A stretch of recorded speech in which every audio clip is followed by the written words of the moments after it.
என்றைக்கும் உங்கள் ஆட்சி வராது. நம்முடைய தமிழக முதலமைச்சர் வெற்றி தளபதி இருக்கும் வரை உங்கள் தலை தூக்க முடியாத தமிழ்நாட்டில் ஒரு சட்டமன்ற உறுப்பினரோடு திமுக இருந்த வரலாறு இந்த சட்டமன்றத்தில் உண்டு. ஒரே ஒரு சட்டமன்ற உறுப்பினரோடு திமுக எப்படி விழுமோ விழுந்த வேகத்திலே அப்படியே எழுந்திருக்கக்கூடிய கட்சி தான் திமுக. ஒரு சட்டமன்ற உறுப்பினரை ஆரம்பித்து ஆட்சி நடத்திய நீங்கள் இன்று எதிர்க்கட்சியிலே அமர்கிற நிலையை தமிழ்நாட்டு மக்கள் உருவாக்கிவிட்டார்கள். இனி உருவாக்கி கொண்டே இருப்பார்கள். 1977 புரட்சித் தலைவர் இந்த புனித கோட்டையில் அமர்ந்ததற்கு பிறகு அவர் உயிரோள்ளவரை திராவிட முன்னேற்ற கழகம் வெற்றி பெறவில்லை என்பதுதான் வரலாறு. அவர் இருக்கிற போதுதான் 86 நடைபெற்ற உள்ளாட்சி தேர்தலிலே திராவிட முன்னேற்ற கழகம் முழுமையாக வெற்றி பெற்றது என்பதை தெரிவித்துக் கொள்கிறேன். மீண்டும் அவர்தான் தமிழ்நாட்டின் நிரந்தர முதலமைச்சர் என்ற வரலாற்றை படைத்தவர் புரட்சித் தலைவர் எம்ஜிஆர். சூப்பரா இருக்கு அம்மா, எனக்கு இதோட சீக்கிரம் தெரியும். Chocolate sweetened condensed milk from Milky Mist. Aachi masala. எந்த சமையலும் ருசி தேடும் ரகசியம். 20 ரூபாய். அப்பே எடுத்தாச்சு. மாண்பு பேரவைத் தலைவர் அவர்களே, மாண்பு முன்னாள் அமைச்சர் அவர்கள் இங்கே உரையாற்றுகிற போது சொன்னார்கள் 10,000 கிடைக்கும், 4,000 கிடைக்கும் என்றெல்லாம் சொல்லி எப்போது கிடைக்கும் என்று நாங்கள் ஆசைப்பட்டு ஓட்டு போட்டோம் என்று சொன்னார்கள். உங்களுக்கு ஓட்டு போடாத காரணமே பட்டா கொடுத்தீர்கள், ஆனால் இடமில்லை என்றுதான் மக்கள் கேட்டுக்கொண்டிருக்கிறார். மாண்பு உறுப்பினர் பேசுங்க. குறுக்கீடு இல்லை. மாண்பு உறுப்பினர் அவை முன்னவர் மாண்பு முன்னாள் முதலமைச்சர் அவர்கள், நீங்கள் பேசுவது அழகாகத்தான் இருக்கிற. ஆதாரம் கேட்டீர்கள். ஆதாரம் எவ்வளவு வேண்டுமானாலும் உங்களிடத்திலே ஒப்படைக்கிறோம். இல்ல எங்கிட்ட ஒப்படைங்க, நான் பார்த்து உங்களுக்கு கொடுக்குறேன். இல்ல உங்களிடத்து கொடுத்து அவங்களுக்கு கொடுக்க போறோம். ஏன்னு சொன்னீங்கன்னா உட்காந்து ஒரே நிமிஷம், அவசரப்படாதீங்க. இல்ல மாண்பு உறுப்பினர் நான் பேச நீங்க அவை முன்னவர் பேசி முடிக்கட்டும், விடுங்க. அவை முன்னவர் பேசுங்க. மாண்பு பேரவைத் தலைவர் அவர்களே, எங்க இடத்துல வந்த மனுக்கள் அத்தனை இருக்கிறது. பட்டா கொடுத்துட்டாங்க, இடம் காட்டாது விட்டாங்க. இடம் எங்க இருக்குன்னு எங்களுக்கு தெரியலன்னு சொன்னாங்க. அவசர கோலத்தில் இறுதியாக உங்களை ஆட்சி முடிகிற போது 1,00,000க்கு மேற்பட்ட பட்டாக்களை நீங்கள் வழங்கினீர்கள். அதற்கான இடங்கள் பல இடங்களிலே கொடுக்கப்படவில்லை என்ற குற்றச்சாட்டில் இருக்கிறது. ஆதாரம் எங்கள் கையிலே இருக்கிறது, உங்களிடத்திலே ஒப்படைக்கிறோம். ஆதாரம். மாண்பு உறுப்பினர் பேசுங்க. இன்னும் குறுக்கீடுகளுக்கு அதிகமாக இடம் இல்லாமல் நீங்க பேசுங்க. இறுதியிலே பதில் சொல்வதற்கு மாண்பு அமைச்சர் வாய்ப்பு தருகிறேன். அது வரைக்கும் மாண்புமிகு சகோதரர் செங்கோட்டையன் அவர்கள் சொல்லியது போல ஒரு சில இடங்களில் தவறு இருக்கலாம். நாங்கள் கொடுத்தது 27,000 பட்டம், 27 லட்சம் பட்டம். அப்ப தவறுகள்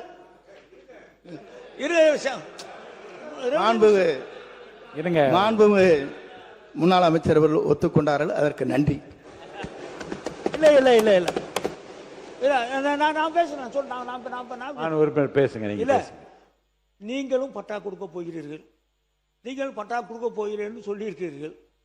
என்ன நடக்குது என்பதை நீங்களும் இத்தனை வருஷ காலம் சட்டமன்ற உறுப்பினராக இருந்திருக்கிறீர்கள். என்ன நடக்கும் என்று உங்களுக்கு தெரியும். நாம் நிகழ்ச்சிக்கு போய் நேரத்தில் பட்டா வழங்குவார்கள். அந்த பட்டாவை நம்மளுடைய சர்வேல போய் அளந்து ஒதுக்கீடு பண்ணி கொடுக்க வேண்டும். அந்த பணிகளை இந்த எங்களுடைய அரசாங்கம் ஒழுங்காக செய்திருக்கிறோம், மன நிறைவாக நாங்கள் செய்திருக்கிறோம். அதில் ஏதாவது இருந்தால் நீங்கள் பாருங்கள். இன்னொன்று, நம்முடைய தம்பி அவர்கள் எங்களுடைய தலைவரை பெயர் சொல்லி அழைத்தார்கள். சரி, இல்ல அது நீக்கப்பட்டது. நேற்றைய தினம் நம்முடைய முதலமைச்சர் அவர்கள் சென்னையிலே கோட்டையிலே கொடியேற்றினார்கள். அந்த கொடியேற்றுகிற அந்த வாய்ப்பை வாங்கி கொடுத்த புண்ணியமான கலைஞர்தான். அதற்கு ஒரு நன்றி வேண்டாமா? நேற்று கோட்டையிலே கொடியேற்றிய நம்முடைய முதலமைச்சர் இங்கே உட்கார்ந்திருக்கிறார்கள். நீங்கள் எல்லாம் முன்னால் உட்கார்ந்துருக்கு, நாங்கள் டிவியில் பார்த்தோம். நீங்கள் அந்த ஒரு நிமிஷம் சந்தோஷத்துக்காகவாவது கலைஞரை பாராட்ட வேண்டும். கலைஞர் இல்லை என்று சொன்னால் இந்தியாவில் எந்த முதலமைச்சரும் சுதந்திர தினத்திற்கு கொடியேற்றி இருக்க முடியாது. இன்னும் சொல்ல வேண்டும் என்று சொன்னால் இது வனத்துறை அமைச்சர் உட்காருங்க. வனத்துறை அமைச்சர் உட்காருங்க. அதுவும் வனத்துறை அமைச்சர் உட்காருங்க. மைக் கொடுக்க வேணாம். அமைச்சர் உட்காருங்க. வனத்துறை அமைச்சர் உட்காருங்க. வனத்துறை அமைச்சர் உட்காருங்க.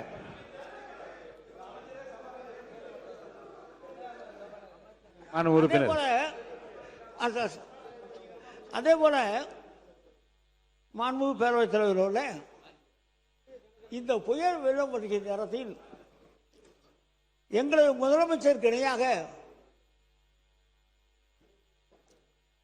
யாராவது பணியாற்ற முடியுமா என்று சொன்னால் நிச்சயமாக முடியாது. எனக்கு ஒரு 50 ஆண்டு கால ஒரு அனுபவம் இருக்கிறது.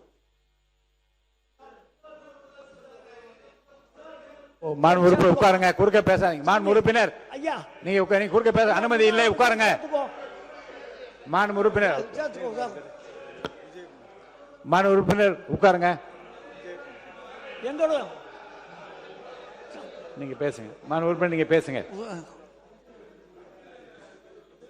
இரவு 12 மணி ஆனாலும்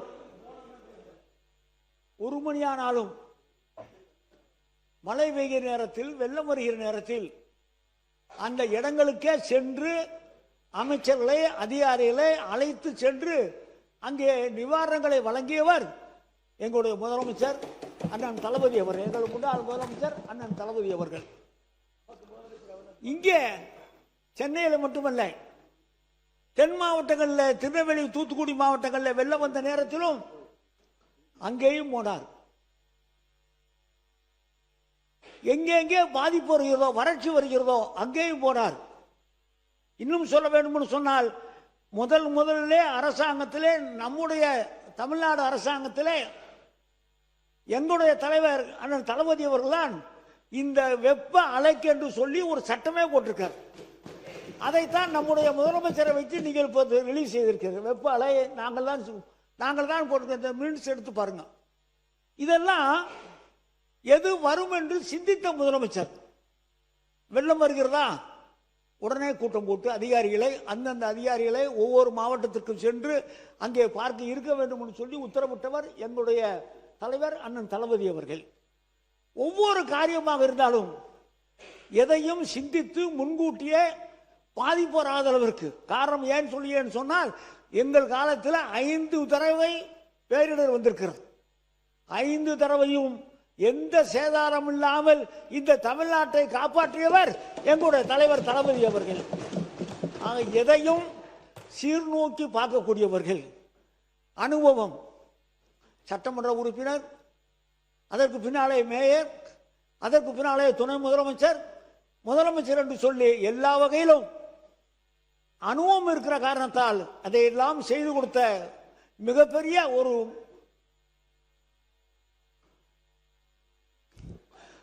மிகப்பெரிய தலைவராக எங்களுடைய தலைவர் வழங்கினார்கள். இன்னொன்று, சென்னையில் பெல்ட் ஏரியா, நீங்கள் நம்ம ஆஃபீஸில் கேட்கலாம். Belt area Chennai, Trichy corporation area. அப்புறம் அந்த காலத்தில் 62லேயே காங்கிரஸ் காலத்தில் ஒரு ஜியோ போட்டிருக்காங்க. அது நல்ல எண்ணத்தோடு தான் இப்போ போட்டிருக்காங்க. விரிவாக்கம், சென்னைக்கு விரிவாக்கம் வருகிற நேரத்தில் இடம் இல்லாமல் போய்விடும் என்று சொல்லி அன்றைக்கு ஒரு ஜியோ இருந்தது 62ல். ஆனால் 62ல் இருந்து மக்கள் அந்த இடங்களில் குடியிருந்து வீடு கட்டி வாழ்ந்து கொண்டிருக்கிறார்கள். அவர்களெல்லாம் முதலமைச்சரை பார்த்து நாங்கள் எங்கே போவது என்று கேட்ட நேரத்தில் அவர் கண்ணீரை துடைத்து 97 ஜிஓ என்று ஒரு புதிய ஒரு சட்டத்தை போட்டு கேபினெட்ல அப்ரூவல் வாங்கி 77,000 பேருக்கு தமிழ்நாடு உரம் கார்பரேஷன் பகுதியில் பட்டா வழங்கியவர் எங்களுடைய தலைவர் தளபதி அவர்கள்.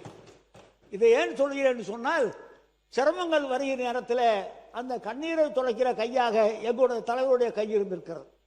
அது பட்டா வழங்குவதாக இருந்தாலும் சரி, புயல் வெள்ளமாக இருந்தாலும் சரி, இவர் மானியம் கொடுப்பதாக இருந்தாலும் சரி, விவசாயிகளுக்குரிய அந்த மானியம் கொடுப்பதாக இருந்தாலும் சரி, சமூக நல திட்டங்களாக இருந்தாலும் சரி, நாம் சொல்லி கேட்பதை விட அவராக கொடுக்கக்கூடிய வள்ளலாகத்தான் எங்களுக்கு இருந்திருக்கிறார்கள். அவர் ஆட்சியில் மக்கள் சிறப்பாக இருந்திருக்கார்கள். அந்த ஆட்சி மீண்டும் வரும், மீண்டும் வரும். அப்படி வருகிற நேரத்தில் நீங்கள் கோய்த்துக் கொள்ளக்கூடாது. அப்பாவை காணும் என்று சொல்கிறீர்கள். அவர் வருகிற நேரத்தில் பல பேர் நீங்கள் இங்கே இருக்க மாட்டீர்கள், நாங்கள் இருப்போம் என்று சொல்லி நன்றியோடு அமர்கிறேன். நன்றி, வணக்கம். மாண்புமிகு அவை முன்னவர்கள். மாண்பு பேரவைத் தலைவர் அவர்களே, நன்றாகத்தான் பேசினார். எரிதாக பேசுகிற போதுதான் குதர்க்கமாக கொஞ்சம் பேசியிருக்கிறார்கள். இந்த ஆட்சி மீண்டும் வரும் என்று சொன்னீர்கள். என்றைக்கும் உங்கள் ஆட்சி வராது. நம்முடைய தமிழக முதலமைச்சர் வெற்றி தளபதி இருக்கும் வரை உங்கள் தலை தூக்க முடியாது தமிழ்நாட்டில். மாண்புமிகு முன்னாள் முதலமைச்சர் சொல்லுங்க. சொல்லுங்க மாண்பு முன்னாள் முதலமைச்சர், உங்களுக்கு தான் அனுமதி அளிக்கிறேன். மாண்பு முன்னாள் முதலமைச்சர் பேசுறீங்களா? ஒரு சட்டமன்ற உறுப்பினரோடு திமுக இருந்த வரலாறு இந்த சட்டமன்றத்தில் உண்டு. ஒரே ஒரு சட்டமன்ற உறுப்பினரோடு திமுக எப்படி விழுமோ விழுந்த வேகத்தில் அப்படியே எழுந்திருக்கக்கூடிய கட்சி தான் திமுக. மாண்பு அவை முன்னவர். மாண்பு பேரவைத் தலைவர் அவர்களே, ஒரு சட்டமன்ற உறுப்பினரை ஆரம்பித்து ஆட்சி நடத்திய நீங்கள் இன்று எதிர்க்கட்சியிலே அமர்கிற நிலையை தமிழ்நாட்டு மக்கள் உருவாக்கி விட்டார்கள். இனி உருவாக்கி கொண்டே இருப்பார்கள். மாண்பு முன்னாள் முதலமைச்சர். மாண்புமிகு பேரவைத் தலைவர் அவர்களே, இங்கு முன்னாள் முதலமைச்சரை பற்றி ஒரு விவாதம் இருந்தது. புரட்சி தலைவர் எம்ஜிஆர் அவர்கள் முதலமைச்சராக இருந்த நேரம் அவருடைய தலைமையில் இங்கு சட்டமன்ற உறுப்பினராக இருந்தவர் முத்தமிழறிஞர் அவரை பற்றி அவர் பெயரை சொல்கின்ற பொழுது புரட்சி தலைவர் அவர்களை எழுந்திருந்து சபையில் அந்த உறுப்பினரை பார்த்து, கலைஞர் என்று தான் நீ சொல்ல வேண்டும், நீ வாபஸ் வாங்கு, மன்னிப்புக்கள் என்று சொன்னார். அந்த மாதிரி கண்ணியமிக்க சபைகள் இந்த சபையில் நம்மளுக்கு முன்னாலே வழிவகுத்து தந்தவர்கள்.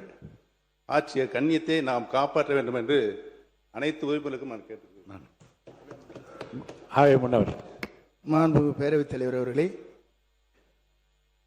மாண்புமிகு முன்னாள் அமைச்சருக்கும் தெரியும், அவரும் அன்றைக்கு அமைச்சராக இருந்தவர். 1977 புரட்சி தலைவர் இந்த புனித கோட்டையில் அமர்ந்ததற்கு பிறகு அவர் உயிரோள்ளவரை திராவிட முன்னேற்ற கழகம் வெற்றி பெறவில்லை என்பதுதான் வரலாறு. மாண்பு உறுப்பினரின் கவனத்திற்கு, மாண்பு உறுப்பினர் கவனத்துக்கு போதும்.